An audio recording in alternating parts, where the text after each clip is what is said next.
কথা বলার মতো পরিস্থিতিতে নাই। উনি ওনার ফ্যামিলির সাথে কথা বলতেছে, ওনার কষ্ট হচ্ছে ফ্যামিলি ছাড়া ঈদ করতে।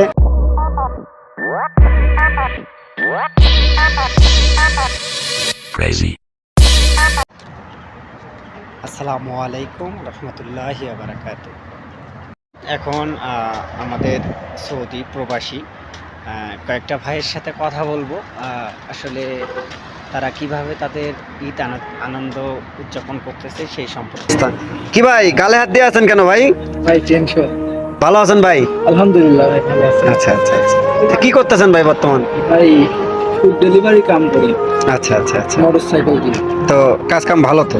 আলহামদুলিল্লাহ কাজ কাম ভালো। আচ্ছা, তো ঈদ আপনার কেমন কাটলো ভাই? ঈদ আলহামদুলিল্লাহ ভাই ভালোই কাটছে। আচ্ছা আচ্ছা। তা ফ্যামিলি ছাড়া ঈদ করলেন, একটু খারাপ লাগতেছে না? ভাই খারাপ এটা সবারই লাগে, ফ্যামিলি বাদে।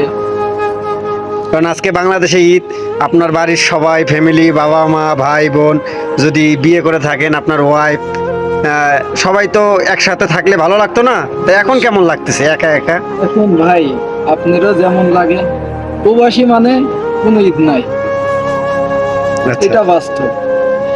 শুনেছি প্রবাসে অনেক কিছু হয়, আনন্দ ফুর্তি অনেক কিছুই হয়, কিন্তু ভাই আমরা ঈদের নামাজ পড়েও 6 ঘন্টা ডিউটি করেছি। আচ্ছা আচ্ছা।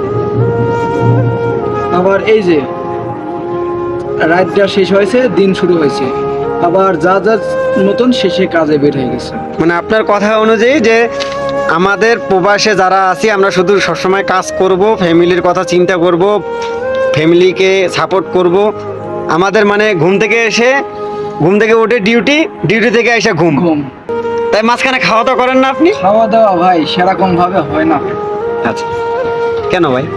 টেনশন ভাই চারিদিক। ভাই বর্তমানে ফ্যামিলির সাথে কথা বলতেছে, আজকে ঈদের দিন দেখতেছি উনি কান্না করতেছে। হ্যাঁ, ওনার মাঝে অনেক আবেগ।